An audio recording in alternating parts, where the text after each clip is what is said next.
Hello everyone. I hope and I pray that you are well.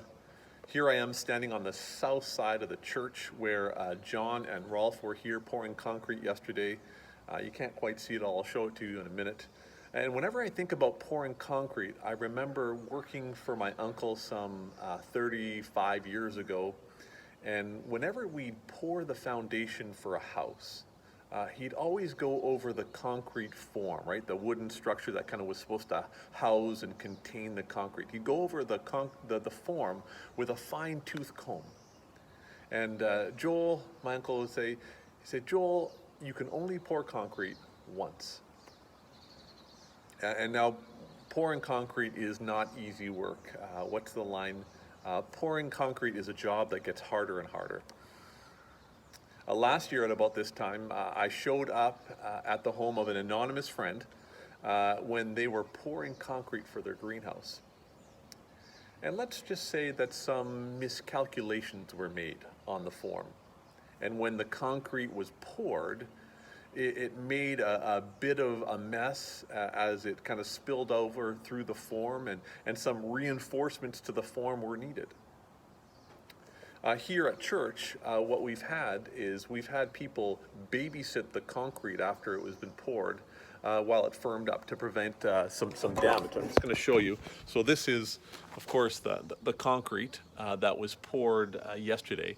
And I just want to make sure that you can see that there are a couple of footprints that managed to make it on here. Now, I don't want to throw anybody under the bus. You know, I certainly wouldn't want to throw Rolf under the bus about, who may have stepped on that.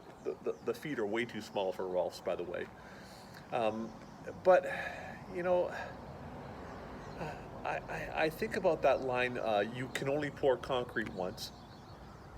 And that was kind of ringing around in my mind this morning when I read this prayer in my devotional, Seeking God's Face. And the prayer really resonated with me, so I'll read it to you. God of good news, I know I fall short in so many ways. And then there's a nagging, accusing voice in my head letting me know how incapable I am to set things right. But today, I plant my trust in the gospel, your verdict that has proclaimed me innocent because of Christ, approved, righteous, as if I'd never sinned at all. Amazing. Amen.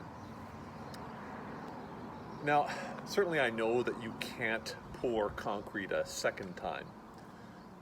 But when it comes to forgiveness, God is able to reform us.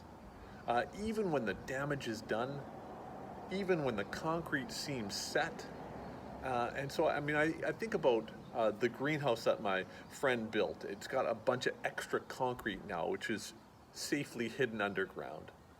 And these footprints, they're not just gonna kind of buff out a quick sec, right? They're gonna be with us for the duration of this concrete slab. We can't fix concrete that's poorly placed, and we certainly can't fix our own mess. But God is in the business of repairing our broken, poorly formed lives. God's a God of second chances. And so whether we fail at pouring concrete, or whether there are concrete examples of failure and brokenness in our lives, miraculously, the God who made us, the God who literally formed us, can and does remake and reform us. And so to my uncles, you can only pour concrete once, but the God who softens hard hearts and reverses sin, God says, just watch me. The peace of Christ be with you all.